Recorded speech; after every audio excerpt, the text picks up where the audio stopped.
Everyone, welcome to the channel. आज हम लोग एक और इम्पोर्टेंट इशू के बारे में बात करने वाले हैं, जो कि है एस्ट्रोलॉजी, जो कि आज के टाइम पे देश का एक फेवरेट टॉपिक है, जो कि बना हुआ है। इसके बारे में जानेंगे क्या ये स्कैम है या फिर एक जनरल प्रेडिक्शन है या फिर एक लॉजिकल सब्जेक्ट है। इसके बारे में कंप्लीटली डिटेल के अंदर हम लोग इस मुद्दे के बारे में जानने वाले हैं। आज की समस्या तो हम निपटा नहीं पा रहे हो, कल क्या होने वाला है वो समस्या सुन के हम आज ही डिस्टर्ब हो जाए। तुम्हें बनाने वाला परम मुक्त है तो उसकी रचना भी तो मुक्त होगी ना।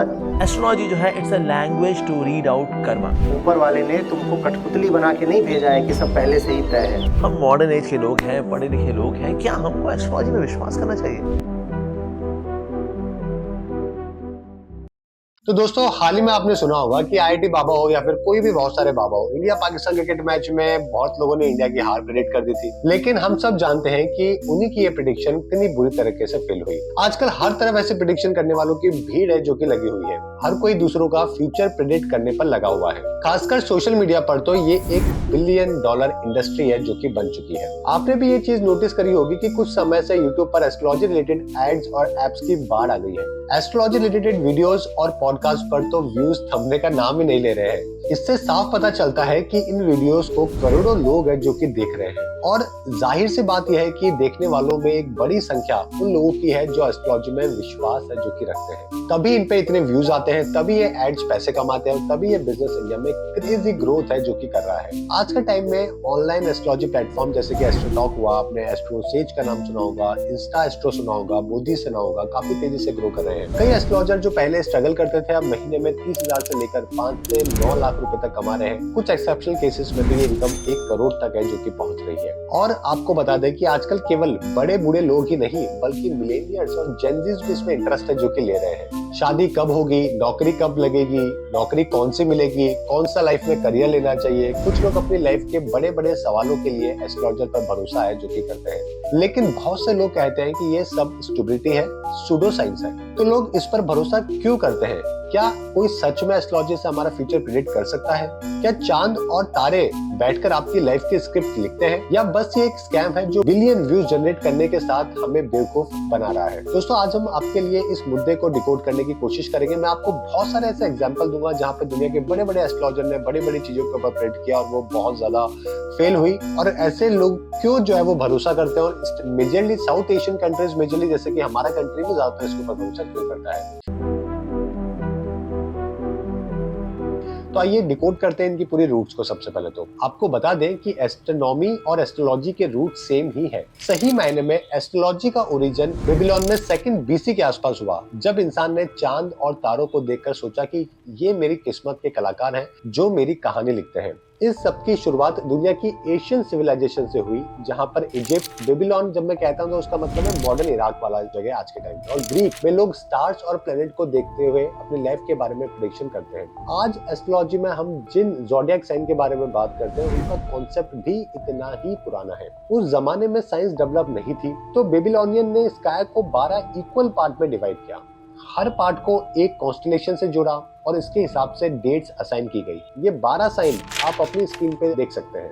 आप में से कई लोगों का बर्थ जो है वो एरीज में फॉल करता होगा, कई लोगों का टॉरस में, कई लोगों का कैंसर के अंदर, जिम्नाई में, और इसी के अकॉर्डिंगली जो है वो यहाँ पे धीरे धीरे प्रेडिक्शन है जो कि आपके बर्थ के हिसाब से की जाती है, आपके डेट के हिसाब से की जाती है, आपके सिटी के हिसाब से और किस टाइम पे आपका जन्म हुआ था उसके हिसाब से की जाती है। लेकिन उनका जो कैलेंडर था वो 360 दिन का था, जबकि असली साल 365.25 दिन का होता है। ये 6.25 दिन का फर्क उनके कैलकुलेशन में एक गलती बन गया जो आज भी ज़ोडिएक में छुपा हुआ है। पर ये एस्ट्रोलॉजी शुरू से ही पॉपुलर थी, लेकिन न्यूज़पेपर ने इसे बहुत बड़ा बूस्ट है जो कि दिया। ब्रिटेन में एक एस्ट्रोलॉजर ने पहली बार रॉयल्स के बारे में लिखना शुरू किया। फिर लोगों के इंटरेस्ट बढ़ा, तब कॉमन लोगों ने भी हॉरोस्कोप जो है वो देखना चालू किया और लिखना चालू किया। खैर, आज भी एस्ट्रोलॉजी के कई टाइप्स है। वेस्टर्न एस्ट्रोलॉजर सन साइन पर बिलीव करते हैं, तो वही इंडियन एस्ट्रोलॉजर मून साइन पर बिलीव करते हैं। वेस्टर्न वाले डेट ऑफ बर्थ पे ज्यादा डिपेंड करते हैं, 21 दिन का स्लॉट बना देते हैं, जिस दिन पैदा हुए उस दिन के कॉन्स्टलेशन और कंडीशन के बेसिस पे आपका हॉरोस्कोप है जो कि बनाया जाता है। कई लोग आपको जनरल लाइफ में डेली न्यूज़पेपर में हॉरोस्कोप पढ़ते हुए मिलेंगे, यानी कि एक हॉरोस्कोप के ऊपर हमारे देश में नियर बाय 10 करोड़ की पॉपुलेशन नियर बाय आ सकती है। तो यानी कि 10 करोड़ लोगों का सेम तरीके से जीवन है, जो कि लोग सोचते हैं कि ऐसा हो सकता है। खैर, अब बड़ा सवाल यह है कि इसके बारे में साइंस क्या कहती है। जो कि सबसे ज्यादा आज के टाइम पे हम लोग लॉजिकल या फिर इंपेरिकल एविडेंस के तौर पे आज तक इसके बारे में क्या डिकोड हुआ है। तो दोस्तों साइंस ने एस्ट्रोलॉजी को कई बार टेस्ट किया, लेकिन हर बार वो साइंस के स्केल पर हल्का ही पड़ा है। 1985 में नेचर जर्नल में छपा शॉन कार्लसन के एक्सपेरिमेंट में अमेरिकन फेडरेशन ऑफ एस्ट्रोलॉजर के 28 टॉप टियर एस्ट्रोलॉजर ने 116 लोगों का नेटल चार्ट पे एनालिसिस किया, जहां पर एक्यूरेसी सिर्फ 34% निकली, यानी एक सिक्का उछालने से भी कम था, एक रैंडम गेस से भी बहुत कमजोर, जो कि हम लोग 50% तो नॉर्मली प्रेडिक्शन करके चलते हैं। इस एक्सपेरिमेंट के बाद में क्रिटिक ने कहा कि यहाँ जीरो कोरिलेशन है, साइंस का एस्ट्रोलॉजी से कोई कनेक्शन नहीं है। लेकिन सपोर्टर्स ने बोला कि ये इंट्यूशन का जादू है, नंबर से इसको पकड़ा नहीं जा सकता है। फिर एक और बात करते हैं 1978 में फ्रेंच स्टैटिस्टिशियन मिशेल गुलिन की। उन्होंने भी मार्स इफेक्ट क्लेम किया था कि चैंपियन एथलीट के बर्थ चार्ट में मार्स इंसिडेंट या मिड हेवन जैसी की पोजीशन में होता है। लेकिन 1990 में जब कुछ और लोगों ने 22,000 एथलीट के डाटा के साथ इसको रेप्लिकेट किया तो कोई पैटर्न नहीं मिला, यानी एक तुक्का था, एक छिपा हुआ बबल जो कि बाद में बस्ट हो गया। इसके बाद जॉफ्री डीन ने 2003 में जर्नल ऑफ कॉन्शियसनेस स्टडीज में एक आर्टिकल पब्लिश किया। इसमें 40 साल का डाटा, 100+ स्टडीज और वर्डिक्ट था कि प्लैनेटरी पोजीशन और लाइफ इवेंट के बीच में कोई कोरिलेशन नहीं है। और तो और फिजिक्स भी इसका साथ नहीं देती है, जैसे कि जुपिटर के ग्रेविटेशनल पुल अर्थ पे सन के 0.0006% से भी कम है, प्लूटो का तो 0.001% से भी नहीं है। तो आप देख सकते हैं कि उनका रियल इंपैक्ट इंसान की जिंदगी में कैसे हो सकता है। सन और प्लैनेट्स की ग्रेविटेशनल फोर्स आपकी नौकरी या कॉलेज का फैसला कैसे कर सकती है। Nobel prize winner Venkatraman Ramakrishnan ने भी साफ कहा था कि स्टार्स और प्लैनेट्स हमारी जिंदगी पर कोई असर नहीं डालते हैं। तो जब इनका साइंस से कोई लेना देना नहीं है तो लोग इन पर विश्वास क्यों करते हैं, खासतौर पर इंडिया में इसका इतना बड़ा क्रेज क्यों है। जब आप साउथ एशिया कंट्रीज की तरफ जाते हो तो वहां पे आपको बहुत सारी प्रॉब्लम देखने को मिलती है। तो सिर्फ पंडित जी ने बोला वाला किस्सा हमारे यहाँ पे नहीं है, बल्कि एक बहुत ही डीप रूटेड कल्चर फिनोमिना है। लेकिन वैदिक एस्ट्रोलॉजी यानी कि ज्योतिष ऋग्वेद के जमाने से चल रही है, जब ऋषियों ने नक्षत्रों को एस्ट्रोनॉमी और फिलॉसफी को मिक्स किया।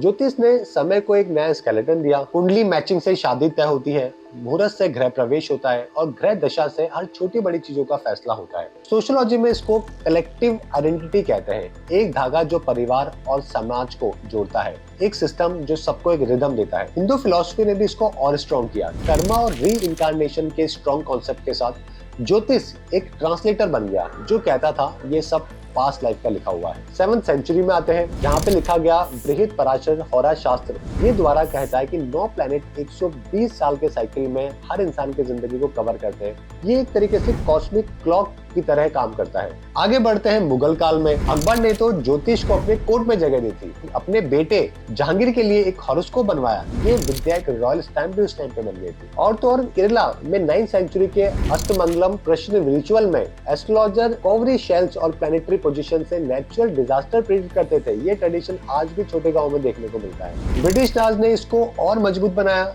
जब कॉलोनियल लॉज ने धर्म और समाज को चोट पहुंचाई, लोगों ने स्टार्स में एक अपना पुराना एंकर है जो कि ढूंढा। 19th सेंचुरी में ब्रिटिश ने इंडिया में एक एस्ट्रोलॉजी टैक्स लगाने की भी कोशिश की थी, पर लोकल रेजिस्टेंस इतना ज्यादा था, उसकी वजह से वो लोग रुक गए, क्योंकि इसको धर्म से लोगों ने रिलेट है जो कि कर दिया था। लेकिन आज वो धर्म कैपिटलिज्म बन गया है। जेमस्टोन का मार्केट हो, हॉरोस्कोप एप्स हो, शुभ लाभ के नाम पर पूजा पैकेज बिकते हैं। लेकिन अब ये वैदिक विजडम व्हाट्सएप फॉरवर्ड और यूट्यूब एड्स में भी बिकती है। शनि को शांत करो 999 रुपए में। लेकिन हम लोग उसके थोड़े और डीप रूट में जाएं तो सबसे बड़ा सवाल ये है कि लोग इस पे इतनी ट्रस्ट करते क्यों हैं? जब इतनी बार प्रेडिक्शन गलत हुई है, वेस्टर्न वर्ल्ड में भी बहुत सारे लोग फेल हुए हैं, इंडिया में भी बहुत सारे लोग फेल हुए हैं, तो इसका मेजर कारण क्या है कि लोगों का इतना बड़ा नो क्वेश्चन मार्क वाला आज भी एटीट्यूड क्यों है? तो इंडियन जर्नल ऑफ सोशियोलॉजी 2017 के एक पेपर में बताया गया कि इंडियन सोसाइटी में अनसर्टेनिटी जैसे कि unemployment, work stress, health issues, रोटी कपड़ा मकान की चिंता लोगों की इन चीजों की तरफ धकेलती है। यहाँ एक बड़ा कारण ये भी है कि लोग अपने एक्शन की रिस्पॉन्सिबिलिटी नहीं लेना चाहते। कार चलाते हुए एक्सीडेंट हो गया तो खुद को ब्लेम नहीं करेंगे, बोलेंगे हॉरोस्कोप में लिखा था, आज मैंने पढ़ा था, आज बुरा होगा, हो गया। इसके अलावा लोगों के डर का भी एक ही कारण बना हुआ है। नई शुरुआत में हमेशा अनसर्टेनिटीज होती है। लोग एस्ट्रोलॉजर से पूछकर फेयर में काम करते हैं। जब जिंदगी के डाइस उल्टे पड़ते हैं तो शनि की 7.5 राहुल का काल एक जवाब बन जाता है और एक सुकून का सहारा बन जाता है। अगर एस्ट्रोलॉजर गलत प्रेडिक्ट करे तो लोग एस्ट्रोलॉजी को गलत नहीं कहते, बोलते हैं कि कैलकुलेशन में कहीं ना कहीं मिस्टेक हुई होगी। अगर आप साउथ एशियन कंट्रीज को देखो, जहाँ पे सबसे ज्यादा प्रॉब्लम है हेल्थ की, एजुकेशन की, पॉवर्टी की, तो यहाँ पे ही सबसे ज्यादा ये बिजनेस है जो कि ग्रो करता है। वहीं पे अगर मैं स्कैंडिनेवियन कंट्रीज की बात करूँ तो वहाँ पर साइंस, लॉजिक और इंपेरिकल एविडेंसेस के ऊपर बात होती है। तो वहाँ पे एस्ट्रोलॉजी जो है वो लोग सिर्फ एंटरटेनमेंट के तौर पे देखते हैं। वहाँ पे साइंस जो है वो मेजर कारण है जो कि बनती है उनकी जिंदगी का। जबकि कई बार ये एस्ट्रोलॉजर एकदम गलत प्रेडिक्शन है जो कि करते हैं। 2020 में मशहूर एस्ट्रोलॉजर बेजन दारूवाला ने बोला 15 मई के बाद कोविड गायब हो जाएगा या काफी कम हो जाएगा। करीब करीब मई 15 के आसपास ये सब, ये डिजीज है, कोरोना कहो कुछ भी कहो, ये बहुत कम हो जाएगा, नहीं तो खत्म हो जाएगा। दूसरे भी पीछे नहीं रहते। 30 मार्च को जुपिटर बदलेगा, कोरोना खत्म। 19 सितंबर तक राहु टॉरस में, प्रॉब्लम सॉल्व्ड। लेकिन ये सब जो है वो बेबुनियाद साबित हुआ। दुनिया में इतना बड़ा इवेंट हुआ, लाखों लोग मरे, दुनिया के कोने कोने में लोग मरे, लेकिन कभी भी किसी ने भी एक बार भी इसके बारे में प्रेडिक्शन नहीं करी, या जो करी वो बिल्कुल भी एक्यूरेट नहीं थी। और एक्यूरेट छोड़िए, बिल्कुल दूर दूर तक लेना देना नहीं था। पास्ट में ऐसे कई एग्जाम्पल भी देखने को मिले, जैसे कि हैरोल्ड कैंपिंग ने 2011 में 2 बार दुनिया को खत्म होने का ऐलान किया। मई में नहीं हुआ तो अक्टूबर बोला, फिर बाद में वो बंद कर लिया। The whole world is under Judgment Day. At that time, the whole world will be destroyed. Barnum effect से एस्ट्रोलॉजर जेनरिक बातें करते हैं जो सबको रिलेटेबल लगती है। तुम अच्छे हो, दुनिया तुम्हारा फायदा उठाती है और लोग इंप्रेस हो जाते हैं। और कंफर्मेशन बायस में लोग पहले मान लेते हैं कि एस्ट्रोलॉजी सच है, फिर प्रूफ ढूंढते हैं। प्लेसिबो इफेक्ट से भी कॉन्फिडेंस मिलता है। सर्वाइवरशिप बायस में लोग सिर्फ सक्सेसफुल प्रेडिक्शन याद रखते हैं। गरीब उम्मीद के लिए, अमीर ग्रीड के लिए एस्ट्रोलॉजी पसंद करते हैं। अब इनसे लोगों को फायदा हो ना हो, लेकिन इन एप्स का खूब फायदा हो जाता है। चलिए आपको एक डाटा देता हूँ। एक स्टार्टअप है जिसका नाम है एस्ट्रोटॉक। उसकी बात करें तो कंपनी ऑनलाइन एस्ट्रोलॉजी मार्केट में 80 से 85% हिस्सा रखती है। इसका बिजनेस जबरदस्त चल रहा है। 2024 में इनकी कमाई 651 करोड़ रुपए तक पहुंच गई, जो पिछले साल से 2.5 गुना ज्यादा थी। प्रॉफिट तो और भी बढ़ गया 11 गुना, यानी कि 100 करोड़ रुपए के आसपास का प्रॉफिट है। कंपनी का टारगेट है कि इस फाइनेंशियल ईयर में 1200 करोड़ रुपए का रेवेन्यू करे और 250 करोड़ रुपए के आसपास का प्रॉफिट करे। इन्वेस्टर्स भी है, विजन भी है और मार्केट भी बहुत बड़ा है। पूरी एस्ट्रोलॉजी इंडस्ट्री की बात करें तो ये मार्केट 2020 में $44 बिलियन का था और उम्मीद है कि 2027 आते आते 10% की स्पीड हर साल है जो कि इसकी बढ़ेगी। फाइनेंशियल ईयर 21 से 23 के बीच ये 10 गुना ज्यादा बढ़ गया। ऐसा लग रहा है कि आने वाले समय में और भी तेजी से चीजें बदलेगी, क्योंकि यंग लोग और एनआरआई इसका ज्यादा इस्तेमाल कर रहे हैं। लेकिन ऐसे कई सारे प्लेटफॉर्म प्राइवेसी और डाटा सिक्योरिटी के ऊपर भी सवाल उठाते हैं। एक ग्लिच की वजह से एक बार एक प्राइवेट कॉल जो है वो पब्लिक लाइव सेशन में सुनी जा सकती है, जो एक सीरियस प्राइवेसी ब्रीच था। साथ ही ऐप अननेसेसरी परमिशन मांगते हैं, जिससे आपको कॉन्टैक्ट लिस्ट मिलती है, ब्राउजिंग हिस्ट्री मिलती है। डाटा मिसयूज का रिस्क है जो कि वहां पे काफी बढ़ जाता है। कई यूजर ने शिकायत भी की कि अलग अलग एस्ट्रोलॉजर कॉन्ट्राडिक्टरी प्रेडिक्शन है जो कि देते हैं। एक ही प्रॉब्लम के लिए डिफरेंट एस्ट्रोलॉजर अलग सोल्यूशन सजेस्ट करते हैं, जो प्लेटफॉर्म की क्रेडिबिलिटी पे भी सवाल उठाता है। साथ ही कई लोगों ने इसे लो क्वालिटी प्रोडक्ट जैसे कि ब्रेसलेट और स्टोन के बारे में भी कंप्लेन की है। साथ ही कई एस्ट्रोलॉजर के फेक क्वालिफिकेशन और एग्जैजरेटेड एक्सपीरियंस होने का भी क्लेम यूजर ने किया है। साथ ही ऐसे प्लेटफॉर्म अपनी मार्केटिंग कैंपेन और इमोशनल एक्सप्लॉयटेशन करता है, जैसे कि when will my ex come back, when I will marry my boyfriend. ये वल्नरेबल लोगों को अट्रैक्ट करने का एक अनएथिकल तरीका है जो कि आपको YouTube पे बहुत कॉमनली देखने को मिलेगा। जो सवाल आपको सबसे ज्यादा परेशान करता है, अगर आपको YouTube पे उसका आंसर मिल जाए तो आप तुरंत उसके पीछे चले जाते हो। कुल मिला के एस्ट्रोलॉजी का ये सच है कि कुछ लोग इस पे भरोसा करते हैं क्योंकि उन्हें एक डायरेक्शन मिलती है, लेकिन कुछ लोग इससे दूर रहते हैं क्योंकि साइंस इसको अप्रूव नहीं करती है। ये कॉन्फिडेंस दे सकता है, लेकिन आपकी जिंदगी की जिम्मेदारी खुद ही लेना भी जरूरी है। अगर आपको इसका फायदा होता है तो ठीक है, लेकिन कभी भी किसी भी चीज पे ब्लाइंड ट्रस्ट मत रखिए, क्योंकि किसी भी चीज पे अंधविश्वास आपको अंधेरे में झोंक सकता है। जिंदगी में हमेशा रैशनल माइंड, लॉजिक, साइंस और एम्पिरिकल एविडेंसेस बहुत मैटर करते हैं। इस वीडियो में इतना ही। आपको ये वीडियो कैसा लगा हमें कमेंट में जरूर बताइएगा, और ऐसे ही और वीडियोस के लिए चैनल को सब्सक्राइब करना मत भूलिए। Thank you everyone.